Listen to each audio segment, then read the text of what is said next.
भाजपा आम जनता को बेवकूफ़ बना रही है और बेवकूफ़ के सिवा कुछ बना उना नहीं रही है।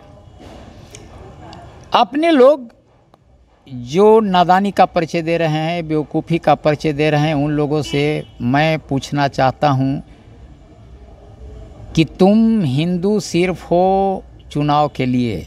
अच्छा, चुनाव के पहले भाजपा हमारे लोगों को कहती है गर्व से कहो हम हिंदू हैं। अच्छा, और हास्यास्पद है कि हमारे लोग भी बड़ी उछल उछल के गौरवान्वित महसूस करते हैं कि हम तो हिंदू हैं।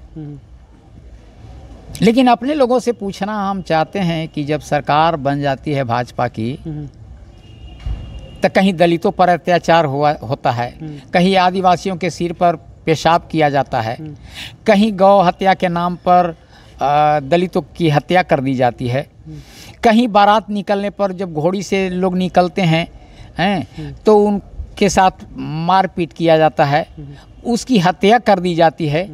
तो हम ये पूछना चाहते हैं कि उस समय हमारे लोग क्या हिंदू नहीं होते हैं?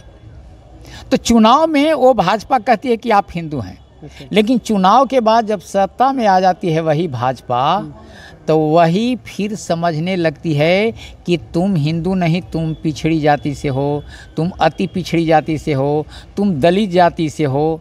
तो चुनाव के पहले हिंदू और चुनाव के बाद दलित, पिछड़ा, अति पिछड़ा। जहाँ तक आपने मंदिर की बात कही तो मैं ये कहना चाहता हूँ कि अगर अयोध्या में मंदिर बन ही जाएगा, या देश में बहुत मंदिर है, गांव मंदिर है, गांव में मंदिर है, तो उस मंदिर से हमारे लोगों को क्या फायदा हो जा रहा है? कौन कल्याण हो जा रहा है? भगवान की पूजा कर रहे हैं। तो पूजा की बात छोड़िए, हम तो ये कहते हैं कि हमारे लोग मंदिर के नाम पर लूटा रहे हैं। पूजा करके स्वर्ग में जाएंगे सर, दान देंगे तो वहाँ मिलेगा। इन महाबेवकूफ़ों को ये समझना चाहिए कि विज्ञान की वजह से आज लोग चांद पर जा रहे हैं, मंगल ग्रह पर जा रहे हैं। अब देखिए सूरज पर जा सर, रहे हैं। चांद पर कह रहे हैं कि वेद की वजह से जा रहे हैं। इसरो प्रमुख भी कह दिए कि वेद की वजह से जा रहे हैं चांद। देखिए इसरो प्रमुख ने कहा, तो आज भी समाज में ऐसा देखा जाता है कि पढ़ना लिखना और समझदार बनना दोनों में काफ़ी अंतर होता है। तो इसरो प्रमुख देखिए कि डॉक्टर जो होते हैं वो दूसरे की जान बचाते हैं और अपनी बुद्धि से बचाते हैं, लेकिन वो भी घर में रहते हैं तो घंटा 2 घंटा पूजा करते हैं, लेकिन वो पूजा से वो जान नहीं बचाते हैं, वो भगवान की वजह से जान नहीं बचाते हैं। वो उनके हाथ में जो कला है, जो टेक्निक है, विज्ञान है, उसकी वजह से जान बचाते हैं। लेकिन भगवान का एक ऐसा भय होता है ना कि अच्छे अच्छे लोगों की हाड़ कांप जाती है, और जिसकी वजह से भगवान का पीछा आदमी नहीं छोड़ पाता है। सर ये बताइए, वेद में ज्ञान है, विज्ञान है कि नहीं? वेद में विज्ञान कहाँ से हो जाएगा? कोई सवाल ही नहीं पैदा होता है।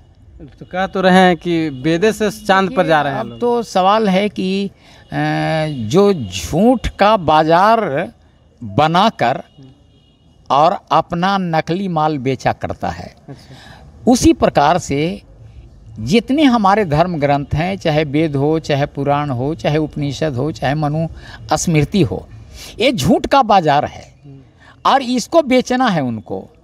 तो बेचना है तो जैसे नकली चीज़ को असली बना के आदमी बेच देता है, उसी प्रकार से इसका कि जो है वो वेद की वजह से है, पुराण की वजह से है, मनु स्मृति की वजह से है, ये दुनिया चल रही है भगवान की वजह से है।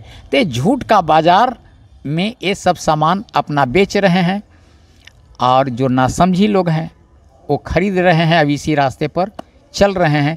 लेकिन इससे कभी मानव का न कल्याण हुआ है और न मानव का कल्याण कभी हो सकता। उन लोग तो कह रहे हैं कि हम लोग केवल मानव कल्याण में लगले हैं, सबको जो है प्रसाद बांट रहे हैं, सबको कथा सुना रहे हैं, भगवान तक पहुंचाने का काम कर रहे हैं।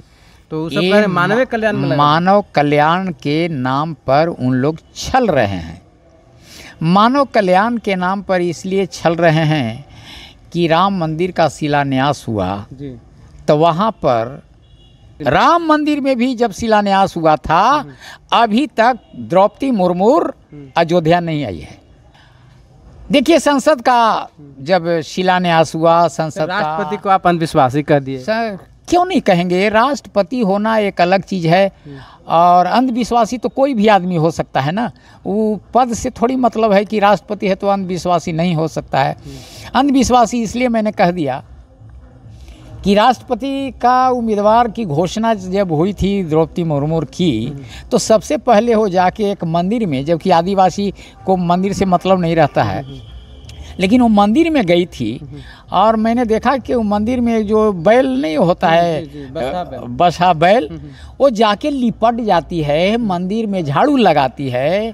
अब जरा सोचिए कि एक समझदार अगर औरत होती द्रौपदी मुर्मू, तो ये सोचती कि अरे मोदी की कृपा से या भाजपा वालों की कृपा से हमको ये राष्ट्रपति का हम उम्मीदवार घोषित हुए हैं।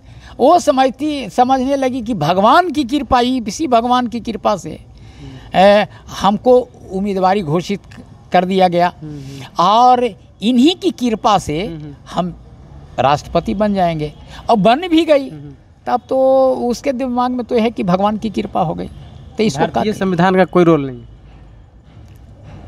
कोची में, उनके दिमाग में, मतलब भारतीय संविधान का कोई रोल नहीं। नो, देखिए, जो अंधविश्वासी आदमी होता है ना, वो न विज्ञान पर भरोसा रखता है और न ही संविधान पर भरोसा रखता है। अच्छा। एक लाइन में स्पष्ट मैं कर रहा हूँ सर, एक बात कि जैसे जो आज के गरीब वर्ग हैं, अति पिछड़ा हैं, जो नौकरी पेशा में हैं, जो अच्छे पदों पर जा भी रहे हैं, जो समाज में आज खुशहाली जो दिखाई पड़ रही है, वो संविधान की वजह से है। अच्छा। और बाबा साहब नहीं होते तो शायद इतना बेहतर संविधान बनता या नहीं बनता, एकरा पर शके है। लेकिन आज भी जो संविधान का लाभ उठा के नौकरी पेशा में है, अच्छे पदों पर है, जीवन में खुशहाली उनकी दिखाई पड़ रही है, और वो भी बेवकूफ़ मंदिर में जा रहा है, वो सत्यनारायण भगवान की कथा सुन रहा है, या फिर वो बैद्यनाथ धाम जाता है या और धाम जाता है, कि ये सब भगवान की कृपा से हम इतना विकास कर रहे हैं। तो ये मूर्खता नहीं है तो और क्या है, ना समझी नहीं है तो और क्या है। संसद भवन में राष्ट्रपति को नहीं बुलाया गया उद्घाटन समारोह में, क्या कहेंगे सर? क्यों बुलाया क्या जाता? वजह हो सकता हाँ, है? क्या बुलाया जाता, क्यों बुलाया जाता? भाजपा को चलाता है आरएसएस जी, और आरएसएस मनुस्मृति के रास्ते पर चलने वाला संगठन है जी। और मनुस्मृति में दलितों, आदिवासियों का कोई स्थान नहीं है। आपने देखा कि लोकतंत्र का मंदिर जब नया संसद बना तो ओकरा में सिंगौल की पूजा हुई, उसमें एक धर्म के लोगों के महात्माओं को बुलाया गया, उसमें हवन किया गया। क्या ये लोकतंत्र के मंदिर की चीज़ है ऐसा? तो जिन लोग के दिमाग में ये बात बैठी हुई है कि ये आदिवासी अछूत होते हैं, ये जो दलित होते हैं अछूत होते हैं, इनसे देवता छुआ जाएंगे, पूजा पाठ जो हम करते हैं वो अपवित्र हो जाएगा, तो ये जो भावना जो कूट कूट कर भरी हुई है, तो फिर ये भाजपा वाले द्रौपदी मुर्मू जी को वो नए संसद भवन के उद्घाटन में क्यों बुलाने जाते? वो जो अछूत है ना, यहाँ तो अछूत है, भले वो राष्ट्रपति के पद पर आसीन है, वो अलग बात है, लेकिन इन लोग की नज़र में वो अछूत हैं, इसीलिए नहीं बुलाया गया। आज भी मैंने डिस्क्रिमिनेशन चल रहा है, बिल्कुल चल रहा है। इन लोग के भावना से वो, इन लोग के मन से वो भावना निकल नहीं रही है। एने आदमी को भले लगता हो कि ऊंचे पदों पर भाजपा बैठा दे रही है, राष्ट्रपति बना दे रही है, उपराष्ट्रपति बना दे रही है, या और पदों पर बैठा दे रही है, वो सिर्फ वोट की राजनीति है, इसकी वजह से वो बैठा रही है, मान और सम्मान नहीं दे रही है। आज राष्ट्रपति हैं द्रौपदी मुर्मू, क्या मान और सम्मान है? हैं? कहीं संसद भवन के उद्घाटन में उनको आप नहीं बुलाते हैं, वहाँ आप समझते हैं उनको कि ये आदिवासी है, इसे छूत लग जाएगी, तो इसको हम मान सम्मान कहेंगे? अगर मान और सम्मान सिर्फ दे दिया जा रहा है तो एक रबर स्टाम्प की तरह बना के दे दिया जा रहा है, और इसी बात को न दलित में समझ रहे हैं, न ती आदिवासी में समझ रहे हैं, न ती पिछड़ा में समझ रहे हैं और ना पिछड़ा में समझ रहे हैं। बस यही एगो हमारे लोगों के मन में दिमाग में बैठ जा रही है बात कि झुनझुना थमा दिया गया, इतना बड़ा पद पर हमको भाजपा बैठा दी, तो वो बैठा रही है सिर्फ व्यक्तिगत स्वार्थ की वजह से कि इन्हीं लोग के माध्यम से हम सत्ता पर काबी रह सकते हैं। लोकतंत्र बचेगा कि लोकतंत्र खतरे में है सर, क्या कहेंगे आप? देखिए, इस संदर्भ में हमारा जो अनुभव है वह यही है बलराम जी कि शुरू से आप इतिहास देखिए कि सवर्ण तबका जो है उसका मनसा यही रहा है कि या तो सत्ता हमारी मुट्ठी में रहे और अगर ना रहे तब फिर चाहे किसी के हाथों गुलाम हो जाए कोई बात नहीं। शुरू से आप इतिहास देखिए, मुगलों ने शासन किया, उसमें इन लोग हिस्सेदार रहे। अंग्रेज जब यहाँ शासन किए उनके साथ इन्हीं लोग हिस्सेदार रहे। या तो हमारी मुट्ठी में रहे और न तो गुलाम हो जाए तो कोई बात नहीं। हम इस संदर्भ में ये कहना चाहते हैं कि आपने कहा कि बचेगा कि नहीं बचेगा जी। हमारे लोग यहाँ 90% हैं, 85% 90% जो कहिए हैं, लेकिन अधिकांश लोग गुलामी मानसिकता के हमारे लोग हैं और सत्ता में पहुंचने के लिए या क्या कहिए वो टॉफ़ी खाने के लिए कि कुछ मिल जाए, इसी चाटुकारिता में उनके साथ चले जा रहे हैं।